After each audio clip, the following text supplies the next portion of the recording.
MVP are going to be able to put together. Freecs are going to ban away the Syndra first up, but red side, I have a feeling we are going to be pretty set on what the bans should be. And you were talking about those flexes for specifically Max, who would often flex top laners, mid laners, all manner of champions into support. Often that was to get winning lane matchups in other areas and allow for extra counter picks that teams couldn't respect because they were being very creative about their support choices. It feels like that's gone because even picking for lane hasn't worked for either ADD or Ian. We're still looking for a champion to really jump forward and be a must-ban against MVP other than the Syndra that is going to be the staple that we ban every time. And now, with 4 champions banned and none of them junglers, we'll see what has to happen. As Afreeca probably have to ban Zac on blue side unless they've been scrimming really hard because they have passed over Zac multiple times this season already. Yeah, I have a feeling like being forced into the Zac pick could almost work for MVP, but it's going to be the Elise ban. I find that very curious. It's like Afreeca are baiting MVP into expecting Spirit to give that one up. Interesting. Zac is just going to be banned away. They don't want to deal with that game of cat and mouse, so Spirit can grab the Lee Sin if he wants to, but Caitlyn is available. Thresh is there as well for Tucson if they want it, and Marin's Fiora is going to be available as well. It's one he's played quite frequently this season, has been banned against him a couple of times, but they don't have a good win rate on him. I don't feel like Afreeca Freecs are strongest when Marin is jumping on the Fioras. Now both sides have flashed the Duelist in the top lane, and they just will go for what is a staple first pick this particular season, which of course is that Caitlyn for lane dominance. Yeah. Of course, Kramer has been mixing it up recently. Deep in his match history, he does have quite a few Caitlyn games, but it's been the Xayah, it's been the Kalista as well, since those champions have made their way into and back into the meta.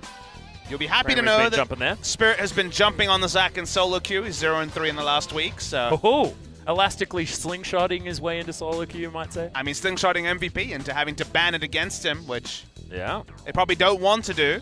Didn't take the first pick Lee Sin on the side of Afreeca, even though Spirit has been performing on that pick. MVP play around with drafting it, but we'll just go for the very solid bot lane of Varus and Tahm Kench. So happy to leave open the Lee Sin for Spirit if he wants it. Both sides have been flashing picks, so a lot of mind games already in this draft. Does leave sort of Gragas as that next tier of jungler, and we'll see whether Marin is going to opt into it. His Gragas actually looks fantastic, going for solo kills quite often. Grabs himself at least flashes towards the top side of the map, so we might see him pick that one away from Beyond and attack that champion pool in the jungle. Renekton and Gragas are probably the big top laners that are available for the side of Marin in particular.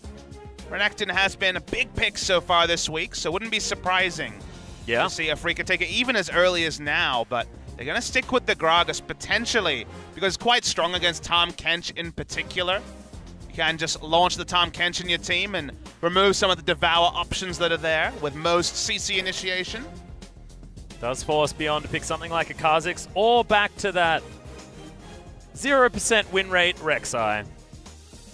It's been a hot pick this week, you have to mention, so we'll wait till the last second. It won't be selected, but we have seen quite a lot of Rek'Sai, even on 7-11, before some of the tweaks and buffs come through in future patches. But Beyond will just jump on a much more standard Kha'Zix. That was, of course, the last jungler that he played. We're up against Longzhu. Support a mid lane are what Afreeca needs to draft in this next round, so we'll see what MVP wants to attack. And for now, it's actually going to be Tucson's champion pool, interestingly. Braum's been a big pick for him, so given how much of a contested pick that is and how comfortable it is drafting it into Tahm Kench, it's one to consider. What I want to see MVP do is pick Sion here and then give it to Max and make ADD play Tahm Kench on the top side of the map. That would be the MVP that we know and love, you know, the MVP that was winning games. Yeah, if this was spring season, they'd do that and win. But yeah. I shudder to think what it looks like if they do that this season, given their ill fortunes, Atlas. You don't need to shudder. I mean, you can just watch the VODs, Papa Smithy. But the sad thing is it wasn't them being crazy that got them to lose games. They're playing standard and losing. So yeah, it hasn't necessarily been the fireworks that really greeted the matches from Afreeca Freecs in the spring season. Clear has been one of the comfortable blind picks for the side of Afreeca Freecs, so it probably will be the top lane now if they're going to ban Talia in that spot. Well, Karma is going to be the final ban, as Ian, the only 2 games that MVP have won are him on Karma, so Afreeca Freecs can be like, well, the rest of his picks is 0% win rate. We've got this. It's impossible to lose now. Uncharted territory for the sample size, at least. My favorite time, Pop Smithy. Victor time? No. Small sample size time. Ah. Yeah. Victor time, not so fun. That is called wave clear. Has worked for other mid laners who have been defaulting to the Victor, but it does leave open a lot of options for Kuro. One of his old favorites, the Cassiopeia, is going to take the duelist approach to mid lane. Definitely can be wave cleared on if you just allow it to be a free lane for the Victor, but also have that solo kill pressure in the early game. And like I mentioned, Tucson has been defaulting to Braum, so will be the very standard draft. Caitlyn Braum, very strong duo lane. Extraordinarily standard draft out of the Afreeca Freecs, but makes a whole lot of sense. You mentioned the Braum into the Tahm Kench, which has been what has raised his popularity. Will ADD jump on the Sejuani that we haven't seen since the first week? Gained a lot of value. Jarvan is he'll actually go with Camille finally. We've seen a little bit of Camille. SKT have been a team messing around with Camille top lane. They lock it in, so wanting to split push on the Gragas and potentially acquire a lot of TP pressure. Not an easy matchup early for the Camille at all. A lot of interrupts to the hook shot coming through on the side of Gragas. It can just ult Camille out of the Hextech ultimatum. So bit of a gambit to go for the Camille in this particular spot, given that Gragas was always one of the best at dealing with this particular champion. Not to mention Gragas plus Lee Sin as well. I mean, this Camille could find herself on the other side of the lane in an instant after a Dragon Rage and an explosive cast. We've seen Spirit and Marin work incredibly well together in the past.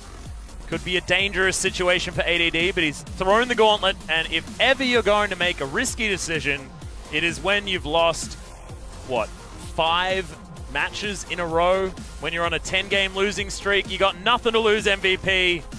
You need to start trying to make yourself look good heading towards Rift Rivals, and bloody well better start now. Difficult ask on the blue side against the Afreeca Freecs, but MVP, you're completely right, Atlas. Good draft from them, but actually turning it into a coherent mid-game, getting through a series would be a big step forward for Afreeca, for MVP, and they need to start now. Well, we'll see whether they can make it work. The split push has not necessarily been that successful recently, but if MVP want to turn it around, they have to turn it around with whatever they got, and we'll see whether they can.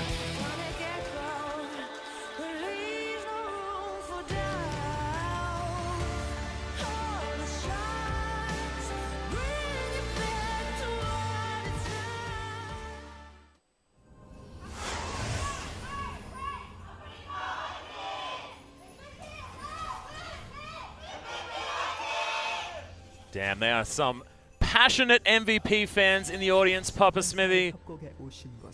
Excited to see whether their energy is actually going to find the players here, because they need it so, so much.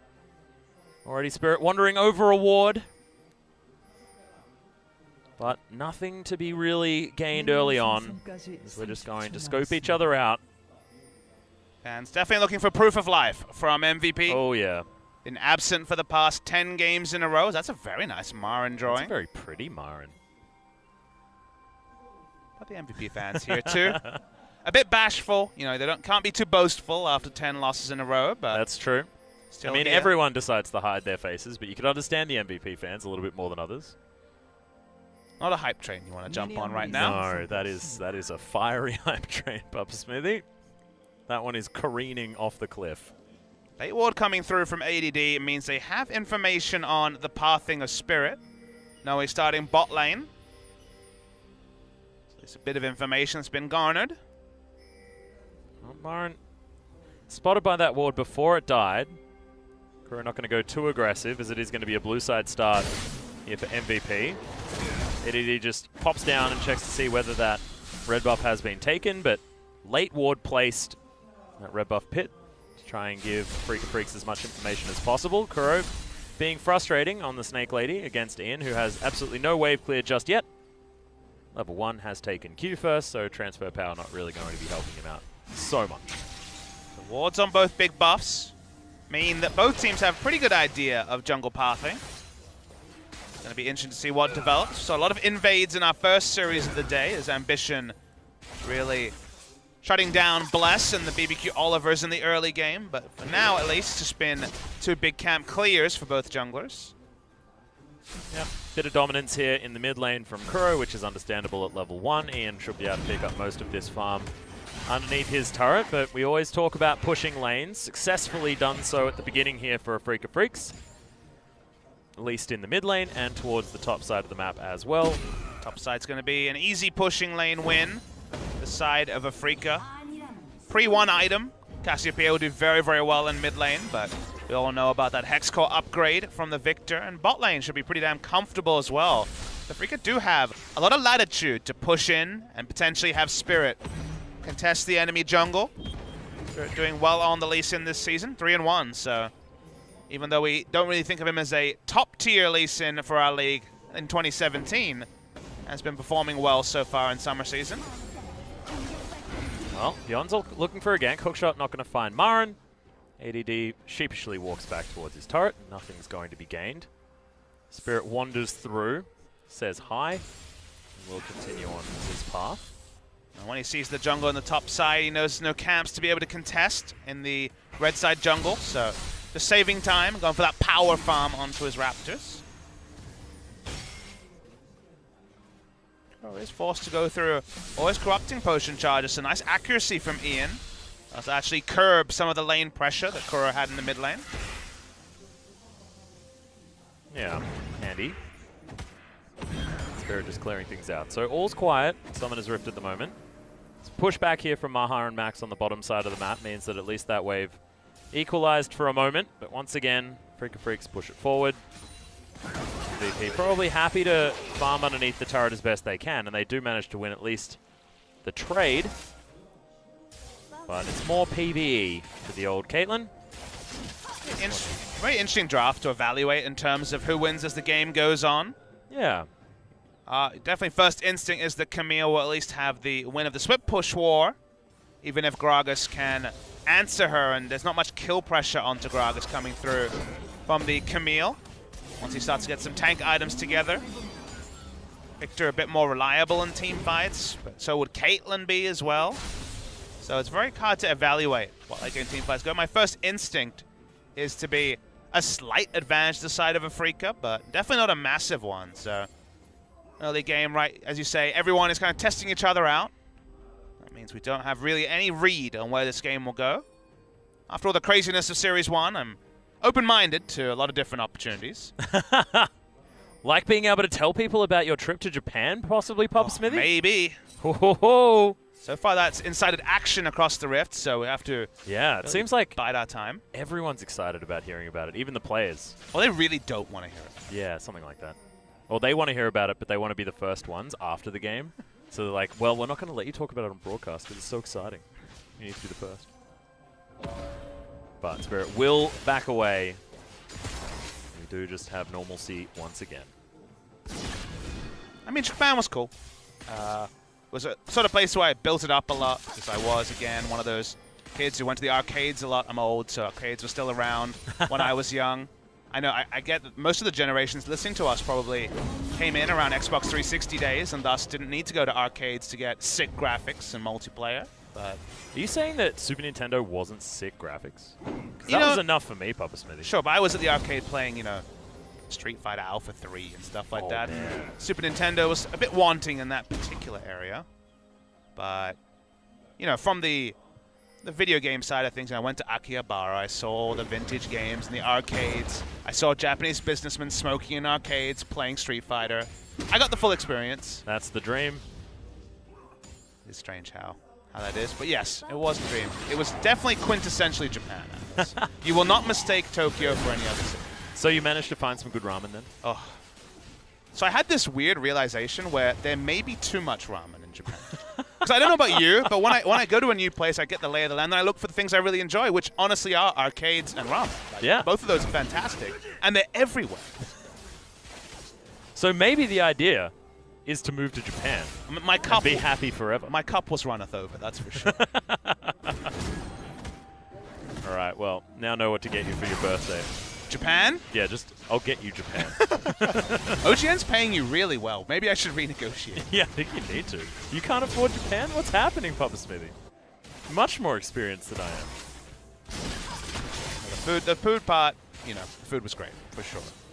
It was only 36 hours, though, so need another trip to start hitting some of the cultural locations and stuff. This was definitely the video game pilgrimage this time around. Well, I haven't been yet, Papa Smithy, so I'm looking to jump in on the next round. Hopefully we can go for more than 36 hours. That sounds like a win. Yeah, there's big gaps in this League of Legends calendar. Just jump in there when we have time off in December. November? November sounds like a month. Yeah. Memory last year was what, IEM in November and nothing else? And with no IEMs All-Star, man. That was December. Oh, was it? Yeah. Oh, what First about week of December. IWC All-Star? That's true. Yeah. Come on, man. Well, it's not IWC anymore, of course. I don't even know. I mean, has anything been... The other All-Star? I don't think anything's even been announced about All-Star this year, so I don't know if it's going to be separate events or a 2-week All-Star. I literally have no idea. We could wildly speculate while nothing happens in this game. And then everyone be like, well, they must know. And like, no, we don't get told actually anything. just know nothing. Yeah. I think Riftfire was on in 2 weeks, maybe? Yeah. Ignorance is bliss, Papa Smithy. I just want to be surprised by the esports. That's how I do it. Beyond continuing to farm things up. About 10 creeps ahead of Spirit, but, I mean, who knows? It could be just all Krogs. Kuro and Ian still smacking on one another. The blue buffs successfully given over to mid laners, and when you're talking about the fact that a blue buff has gone to a mid laner, you know there's absolutely nothing happening. MVP also have more wards on the map than Afreeca do right now, Papa Smithy. I think I've exhausted almost everything that there is of interest to talk about. Max is in the river, and he's a catfish, which makes a lot of sense. So at least everything's fine and good. And now Spirit is going to try and make something exciting, and ADD is going to walk right into it. Nice dodge of the cask with the ultimatum. He's not going to be able to get anything done, and Marin, why does he just love taking turret shots, Papa Smithy? You know, that was a very long monologue that does symbolize the fact that not much is happening in this game. He's sticking around top, but Kha'Zix intelligently has pathed the top side as well. We've seen this go wrong many times already today. And even worse by Afreeca recently. The body slam is going to mean that he at least takes another turret shot. His favorite thing. Kuro's going to make his way up, join the party. Spotted an award, though. Ghost already popped by Ian, so potential preview of a 3v3 information advantage for MVP. Yeah, massive is Spirit. He's going to flash. He's going to do everything to get out. Oh, fantastic kick. And the Chaos Storm can't catch up. Oh, the flash. The auto attack isn't going to be enough. No, it's not. Oh, there it is. The death ray from Ian. And first blood goes to MVP. Somehow MVP had the better vision in their red side and also the advanced vision we noted earlier. Sitting in a ward with Spirit, it took everything from MVP to secure the kill, but finally, first flare point of the game, 10 minutes in. Spirit trying to play around top side, but being so obvious in their setups were Afreeca Freecs well punished by MVP. They invested a lot, Ian ghosted early to try to be there, and he was the difference. Both summoners, but they pick up first blood on the victor. Yeah, fantastic play from MVP, and you mentioned the vision, and I feel like that was what did almost all of it. Kuro. Oh, some Twin Fangs. Transfer power not going to be enough to save Ian. Losing, what, a third of his health. One small combo from Kuro, so dangerous stuff for the victor. But should be able to just wave clear. Got a couple of upgrades on that Hex Core already. So a bit of extra movement speed on that Q and that double tap on the old Death Ray to clear out all of these minions pretty quickly. Pretty greedy choice, going for second Hex Core upgrade instead of going for something like an All-Magic Mantle into, at some point, a Banshee Veil or Merc Treads. There is 2 magic damage threats on the side of Afreeca if you include Gragas, so yeah. Going for the Q basically says that he's going to get his dancing shoes on and do some side steps, but definitely an opportunity for Kuro to potentially pick up a solo kill if things really line up for the Cassiopeia. And you can see that still Kuro is in full control of that lane. About 20 CS in the lead, 18 if you want to go into semantics. He's in control, and then Camille is definitely offering control to Marin. It's one thing about getting pushed in and losing the early trades before your items are there, and there's another where you go Cull and the Sapphire Crystal on the way to a Sheen. So a lot of the gold there is for delayed power. Right now, pretty low power on the side of Camille, so she has to cede lane control. She's just losing trades straight up. Oh, wow. Did not know that that was how that interaction worked. So hookshot Marin's can't be broken. thinking about this. He really wants to all in. Well, there's the ultimatum. Gets the body slam onto ADD. Oh, dangerous. And he's so tanky. This is why Marin needs to play tanks on the top side of the map, because he loves taking turret shots so much in the early game. He needs as much tankiness as possible. Glacial Shroud is there, Ninja Tabi as well, and that triple Doran stack. He's a very happy fat man underneath this turret and gets himself a teleport as well. So teleport advantage for Afreeca Freecs. MVP have to be careful where they make moves around the map. Especially when a champion like Gragas with flash up can cause so much disruption. The moment that the cask is back up, AD will have to be very vigilant. He's also almost lost his turret straight up as well, and these trades are only going one way, and that's towards the side of Marin. So a lot of headaches for MVP to navigate around. Yon may have got kill involvement earlier, but he's been in pure farm mode otherwise. We have to say goodbye to this build as well, Papa Smithy, with the uniqueness of a lot of the Doran's ring coming up. I'm a little bit sad personally. I like the fact that people like it and they put 3 rings on it, you know? I like the reference. Beyonce would be proud. Probably going to change a lot, honestly. People probably don't appreciate the fact that, you know, double Doran's been standard on mid laners for a very long time. Yeah. Well, that extra, 60 to 80 HP from going for things like Doran's ring have made you tankier, and it feels like your options against specifically assassins are going down, where sacking 3 Doran's rings, the budget rod of ages as we've called it for a long time, meant that you had health in tricky matchups. You didn't have to go fully into lane countering items like the Seeker's Arm Guard or no Magic Mantles and Negatron Cloak. With Negatron Cloak, not something you buy anymore. With triple Doran's gone, I feel like Assassin's going to get a lot stronger in future patches because there's less easy to buy items that let you get through early laning phases. And level 6 for a Zed suddenly looks even better than it was before. Maybe we'll see more Rod of Ages purchases as well. If you just need the extra health, it feels like Catalyst is a good way to get there. And already Kuro, but of course he is Cassiopeia, so you're going to be building that just anyway. I don't know, I'm excited to see what does change for the meta here, especially in the LCK. Because things have certainly stabilized. 7.10 and 11 have not necessarily been too much of a difference. 7-10 with the Rift Herald coming in, everything was obviously big, but 7-11, it's basically the same patch all over again. Yeah, that's what I sort of mean. So it feels like since the start of 7-10, we just haven't seen much of a change. People are wondering why we're still on 7-11 this week with EULCS and ALCS jumping on to 7-12. Because the Korean client patches Wednesday, Thursday usually, and because a match week has already started, it's always that extra week. So we end up being a few days behind other regions. Korea used to be ahead, but then the patching day changed, and thus we end up being behind. Which I feel benefits SKT. Because they get to watch what people are doing, and we know that they are just the download team, you know? Even able to watch other regions, certainly able to help them out. Well, you see the power of the Caitlyn in the 2v2. They just straight up 2v2 took down bot lane turret with no jungle intervention in that lane.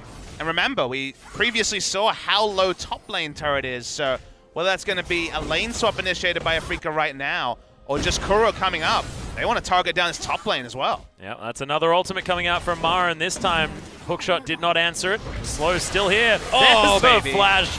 Petrifying gaze, and Kuro now has no answer to Beyond, but Spirit, he's going to be here. He's got it. The kick into the wall for the semi-stun, and that's going to be Beyond taken down as well. So 2 swift ones for Afreeca, and now complete map control and a guaranteed Rift Herald. Feels very good for them. So clean that Kramer had to abandon walking top lane because he knows that Gragas will just take down that turret solo as the Rift Herald has been started. Afreeca Freecs win everything in 2 minutes after a super passive first 10 minutes. They're going to walk up, but they could just invest more people top lane. This game's already falling apart for MVP. Yeah, and could this... Oh, I thought that maybe Kuro had have just ran that into the mid lane. Used the Rift Herald immediately before Ian could get back, but was able to get back in time, so that timing just not quite there for the Snowball Rift Herald. Out of turret take in the mid. Haven't been able to get much damage onto the mid lane turret, so probably will require the top lane going down, then a setup around mid lane before they can get the expected result, which is the mid lane turret for that Rift Herald. about, you know, minute and a half, 2 minutes to set up before they are going to feel pressured to put it down. This has been the dream Caitlyn game for Kramer. Nothing happens, and she just uses her range to get obnoxious CS leads and turrets. Yep. No jungle trouble at all. Not even their own jungler coming down so that Kramer couldn't just, like, keep farming. Because that's frustrating, you know? You might miss a cannon creep if there's someone trying to gank your lane. Don't want that. He's already been able to take down 2 turrets, as we were talking about it. It's just feeling pretty good. Static Shift done. BF sword there as well. Abyssal Voyage. Going to be yelled at. Kuro obviously understanding that snakes don't like catfish very much. Didn't get anything else. Didn't have anyone in his belly, which kind of surprised me. But we saw Maha farming in top lane, so it shouldn't have been too big a surprise.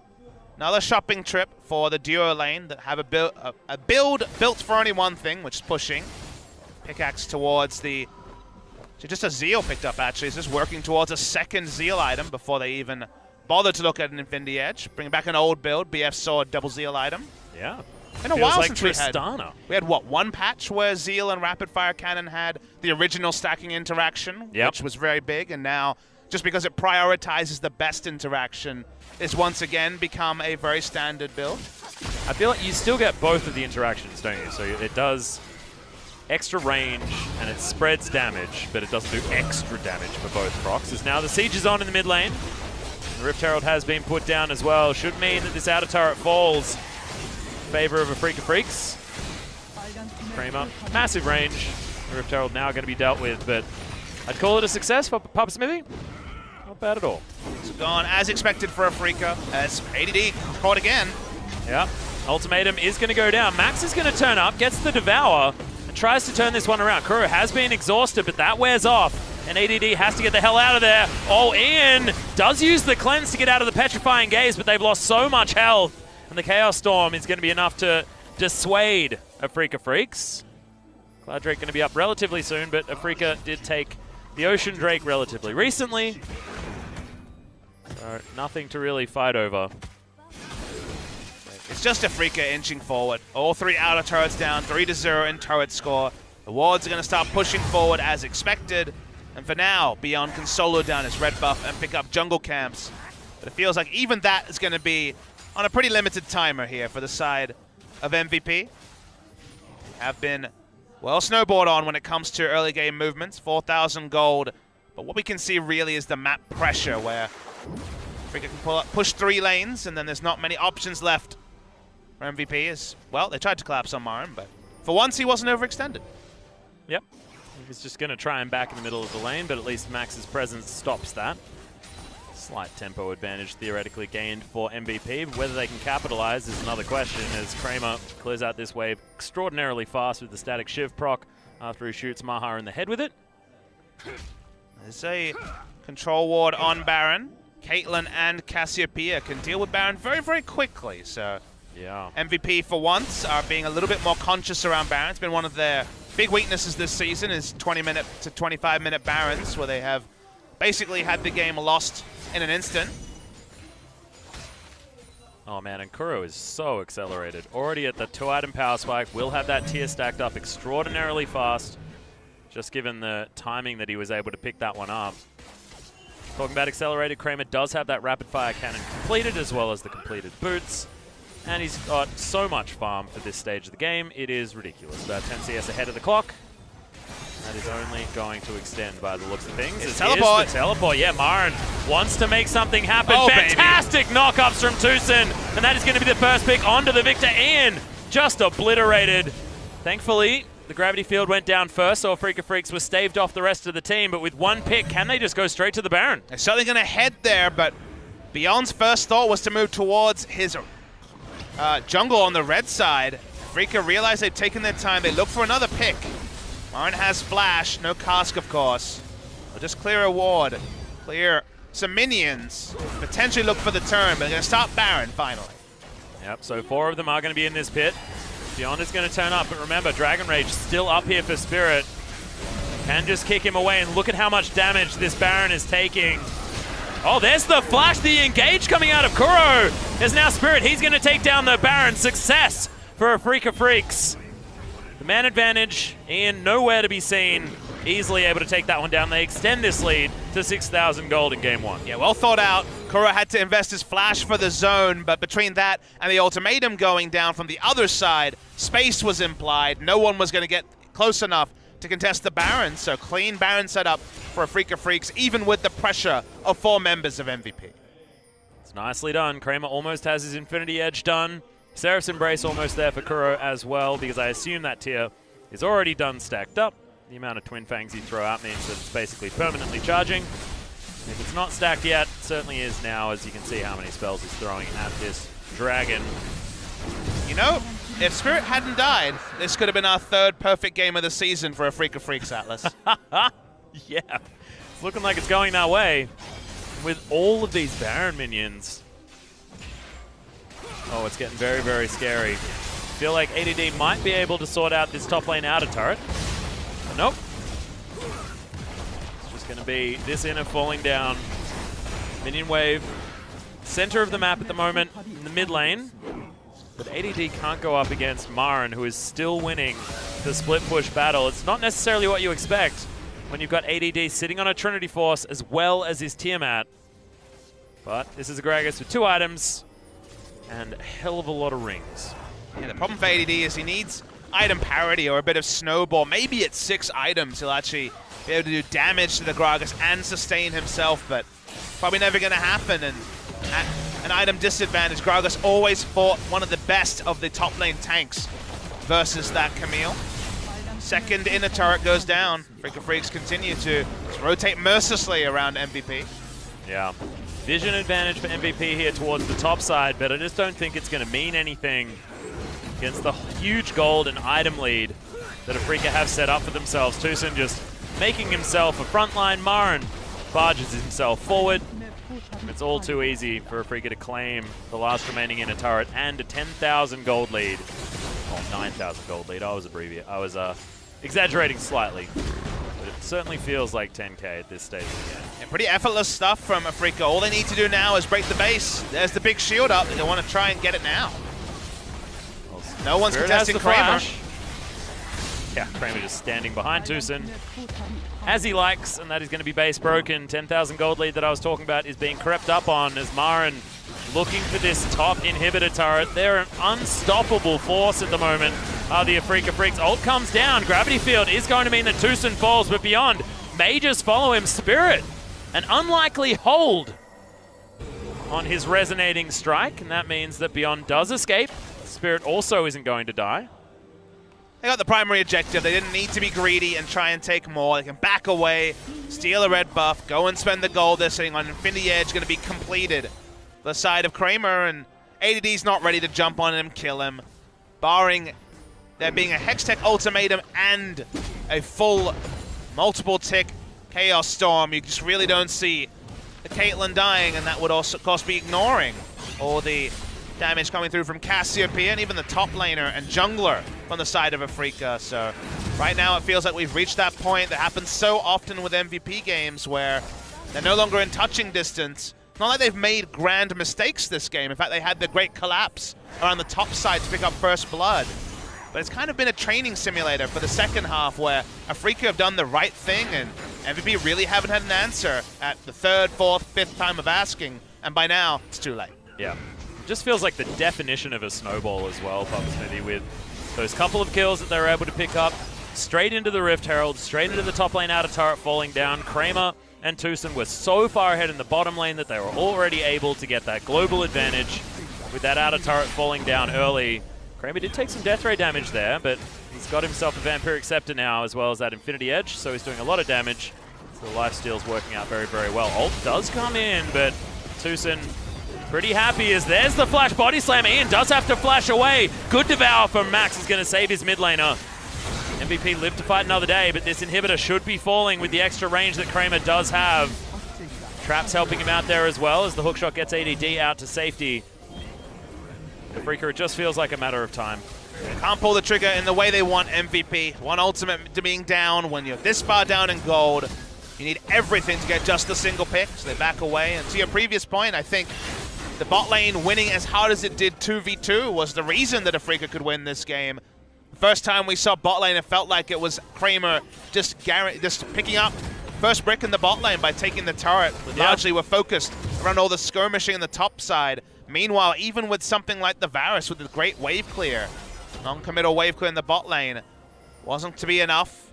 Maha got pushed in significantly. There was no jungle pressure from beyond on the bottom side, and they rotated the Caitlyn around as they were winning the skirmishes top, and that was definitely the 1+1 = 2, and the 2 is basically this massive lead that looks unassailable for Afreeca Freecs.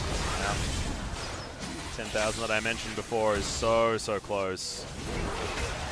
But 28 minutes into the game, it's pretty ridiculous. Tucson going to be standing behind the rest of his teammates and is going to survive as Kramer just tanks up a Chaos Storm for the fun of it by the looks.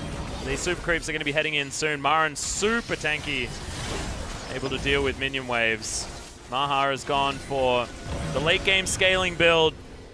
See whether they can turtle this one out, but MVP running out of answers. Oh, there's boy. the flash petrifying gaze. They are going to catch Ian, who's just going to get obliterated in a couple of spells. Grey Health not going to do anything for Max, who's going to die. The tower falls to Kramer, who's getting the auto attacks he needs. And Afreeca Freecs lose nothing, and they will take down the final inhibitor. Pre-30 minutes, this has been a dominating performance.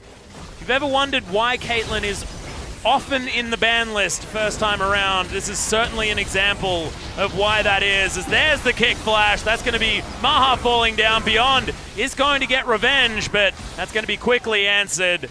And the game is going to most definitely follow. Nexus turrets fall, and Afreeca Freecs, in their first game strategy that they often manage to employ, it is going to be the victory, and a very convincing one at that. It may not be flawless, Atlas, but you add the side of MVP to other teams that have lost to Afreeca Freecs in Game 1. SKT have lost to Afreeca Freecs in Game 1. KT, perfect gamed. A lot of teams have fallen down to Afreeca in Game 1, and it looked like another one of those games where they were smart, they were controlled, made one mistake that gave up first blood, but after that, rebounded with lots of smart decisions.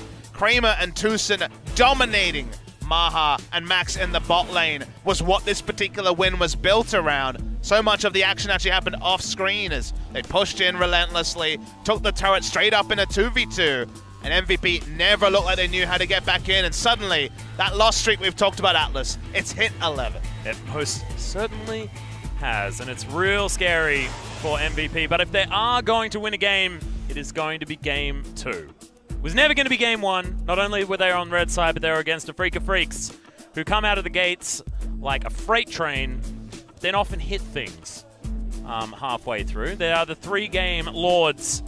Game 2 decides it. Will it be 12-0 for the loss streak for MVP, or will it be Afreeca Freecs finally having their streak of 3-game series broken? We're going to come up after the break. You have to think it'll be Afreeca winning, given how one-sided Game 1 was. Well, we've said that multiple series in a row, and things have turned around. So the script within Afreeca Freecs map is only written after the fact. It always is. And look, this is where the inconsistency of Afreeca Freecs has to be put into question. We'll see whether it is going to be decided. We are going to go to that short break. When we get back,